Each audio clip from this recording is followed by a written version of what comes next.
大家好，这里是新频道地缘看世界，本系列视频会陆续调整后重发，欢迎新老朋友订阅、点赞、参与讨论、支持。这期继续聊南海北纬12度线以北的问题，内容紧接上一期。总之这些规定说了等于没说，所谓公平说穿了就是实力的公平。对于专属经济区相互重叠的纠纷，一般来说有3种解决方法。第一种，简称哥俩好，这个适用于双方实力差不多的情况。最简单的，双方画个中间线，各站一边。日本自认为实力不差，所以就想用这种方法和中国划分东海。第二种，简称大欺小，就是按实力强的一方的意志划分。这种方法适用于双方实力相差太多的情况，像澳大利亚就用大陆架延伸的理由把经济区划到周边小岛国的门口。第三种，简称和稀泥，一般适用于双方实力有差距，但又不至于差到一方通吃的情况。双方先按各自的理由划出自己要求的线，然后在双方争议的地方中间再划条界。目前看来，中日东海问题最终有可能按这个方案解决。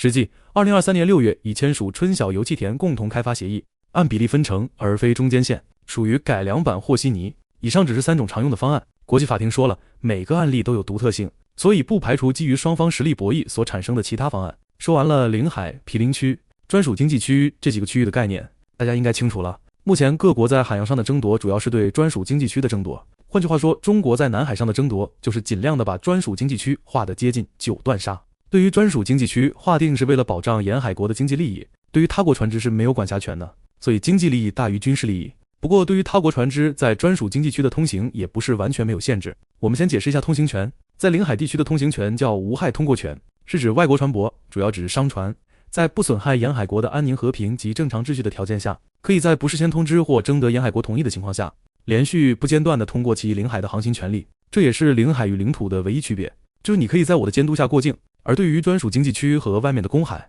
所有船只享有的是自由通行权，也就是想过就过。但公约中对沿海国在专属经济区的权利也不是没有一点规定，如果你的行为对沿海国在这一区域内的经济利益构成威胁的话，我就能管。如非法勘探，此前在南海地区的中美国对峙，新闻媒体各执一词，但大多没说到点子。实际上中国的理由就是认为美国侵犯了中国的经济权，实际目的当然没这么简单。换句话说，中国认为在专属经济区，美国也应该无害通过。这个无害就是别搞经济活动，美国人当然不这样认为，何况他还没签署公约。其实对于法律，每个国家都可以从有利于自己的角度解读，本身就是一笔糊涂账。问题是你要得到这种角度，剩下的就交给实力了。不管是领海还是专属经济区的划分，首先都要先确认一条领海基线，然后从这条基线起算，也就是说在水陆交界处先找一些基点，再将这些基点连起来。这些基点如果是在大陆上，则可把基点设在低潮线上，连起后称为正常基线。还有一种连法叫直线基线，就是把岸边的高潮时能露出水面的岛礁作为基点连起来，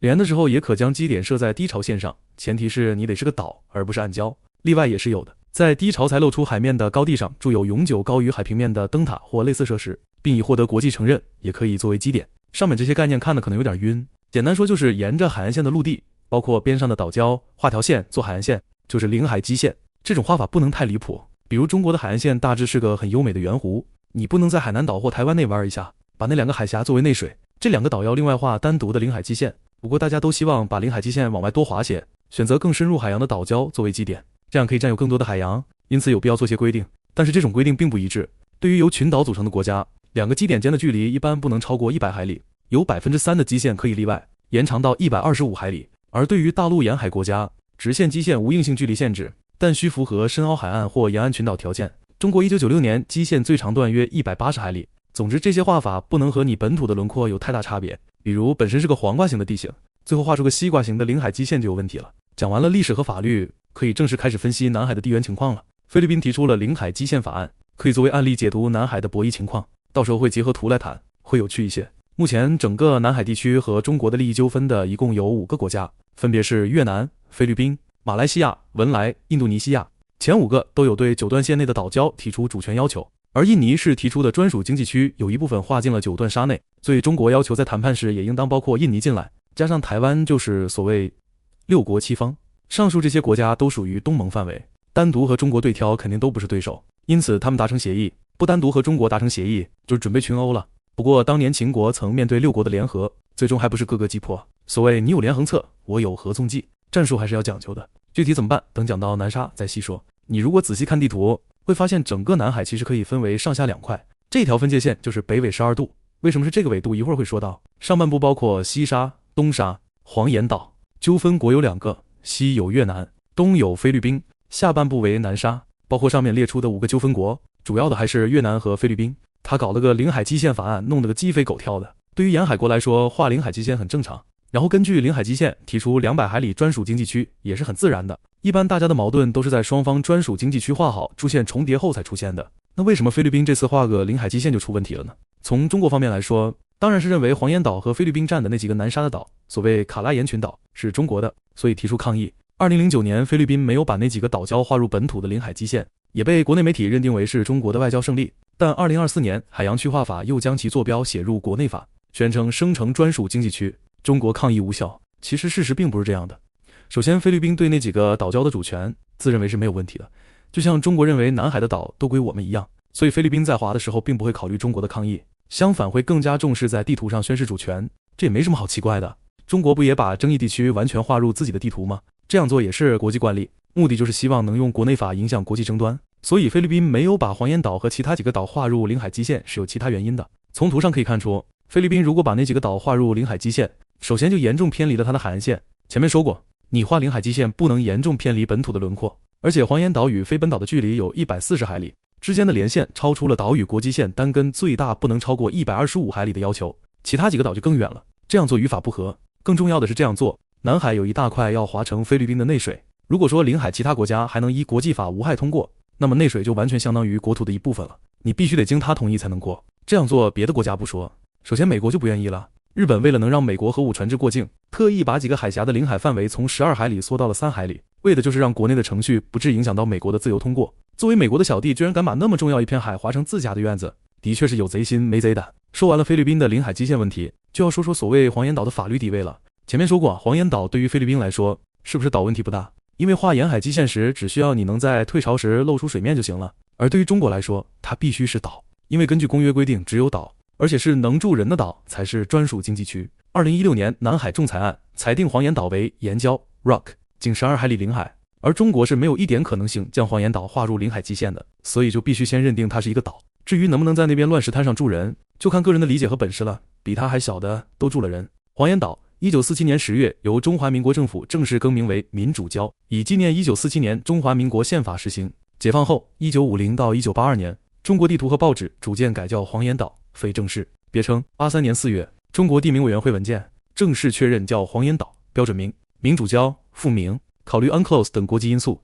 强调主权连续性，但未能推动国际通用，可以肯定是在国际海洋法公约出现的时候改的。对了，黄岩岛的国际通用英文名称叫 Scarborough Shoal， 菲律宾和越南沿用，翻译过来叫斯卡伯勒浅滩，也就是礁石滩。从图上可以看出，如果中国要想在南海北部把利益诉求延伸到9段线，就必须站住西面的西沙群岛对越南和东面的黄岩岛对菲律宾。1974年，中国已经通过武力将西沙拿回来了，时机选得很好，再晚1年就有问题了。1975年4月30日，越南统一，彻底倒向苏联。当时中国和美国还处在蜜月后期，所以没有插手。后来越南作为苏联的小弟就成了出头鸟，菲律宾因为有美国罩着，所以暂时不能动。克拉克空军基地、苏比克湾海军基地先打西沙还有地缘上的原因，因为西沙离本土近，也适合驻人驻军，守得住，而黄岩岛太远也没法站，双方也就时不时派条船去转一转，所以只能先放着。但放归放，口肯定不能松。2012年中菲对峙，中国海警常驻西湖入口。中国目前对南海的策略应该是北守南攻，意思就是尽力把北部划入势力范围，而在地缘情况复杂十分的南部搞所谓的合作开发。这个合作开发也是有名堂的，讲南沙的时候会细说。虽然中国对北部志在必得，但毕竟大家没有正式划界，还不能太张扬。对于越南来说，不是不能面对西沙归了中国的现实，而是寄希望于拿西沙跟南沙换。看新闻就知道，越南急于和中国划界。而对于菲律宾来说，如果要打就不会是黄岩岛那么简单了，不是军力的问题，而是时机的问题。有鉴于此，现在能做的就是根据北部那几个岛划出有可能的专属经济区的最南端，这条线就是北纬12度线。这条线离西沙220海里，离中沙206海里，离黄岩岛186海里，用来做实力线再合适不过了。由于这片区域的划定目前的主要作用是试探越南和菲律宾的反应，因此给它冠上一个和平的名字就显得很重要了。休渔是一个很好的理由，于是南海伏季休渔的南界就定在了北纬12度线。当然，如果最终有办法坐实黄岩岛，越南也放弃了对西沙的企图，三方正式划界，也不大可能把分界线画在9段沙上，毕竟用几个小岛来和一个国家对分争一区已是大欺小了，但也算基本控制了南海北部。目前在东面跟越南已经划定了北部湾的海界，基本是按中间线走的。对于这个结果，有认为吃亏的，也有认为占了便宜的，看从哪个角度来说了。根据北部湾目前的划分，中国得 46.77%， 越南得 53.23%。中国网民所关注的白龙尾岛被划归了越南。从这个角度看，好像是中国吃了亏，不过从越南的角度看，却是做出了大的让步。越南所要求的海界是东经108度3分13秒，法理依据是1887年中法或说清法。越南当时是法国的殖民地，条约所画的一条线，这条线北部的起点就是中越陆地边境。对于中国来说，清朝所订立的条约都是不平等条约，但从国际法的角度来看，清朝是当时中国的合法政府，而目前的政府作为现在的合法政府，是有义务继承这一切的，就像俄罗斯取代苏联的地位，也要继承一切一样。目前双方的分歧主要在于，中国认为那条线只是划定了岛屿的归属，而越南认为这条界把海界也划好了。其实从法国人的初衷来说，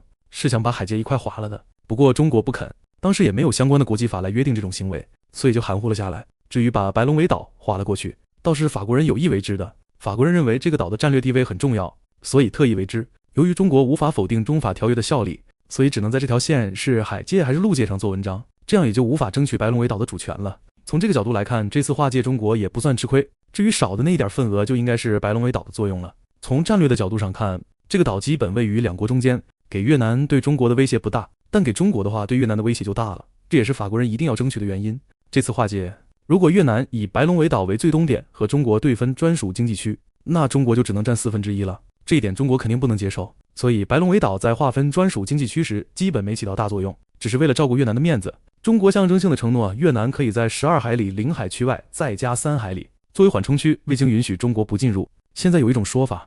说之所以定这个15海里的禁区，是因为白龙尾岛离海界距离是15海里。我仔细量过，这种说法是站不住脚的，应当是中国对越南放弃该岛的专属经济区要求的回报。我在图上标了个15海里的坐标，大家可以自己目测一下。抢西沙是借帮北越的忙，那时北越还求着我们，没敢放声，还帮着点钞票，只是可惜同志家兄弟的面子在那儿，没好意思把白龙尾岛要回来。当初11段线改9段也有照顾北约社会主义政权，避免主张冲突的意思。北越总理范文同也承认西沙南沙属于中国，这才失去了最好的机会。对俄国要不回来，大家觉得能忍，对越南没要的确有点不够手狠。现在的划界只能说是在承认白龙尾岛归越南的前提下，还算做得不错。88年抢南沙也是一个好机会，越南经济崩溃，苏联自顾不暇，老美搞星球大战，一心拖垮苏联，国际法还没有成气候，感觉每次都是在形势要发生重大变化前动手，也是个技术活啊。2012年抢占黄岩岛实际控制，2014年填海造岛，下一次的机会在哪儿？大家可以讨论一下。从技术角度看，肯定要等航母战斗投送能力和深海石油平台成型，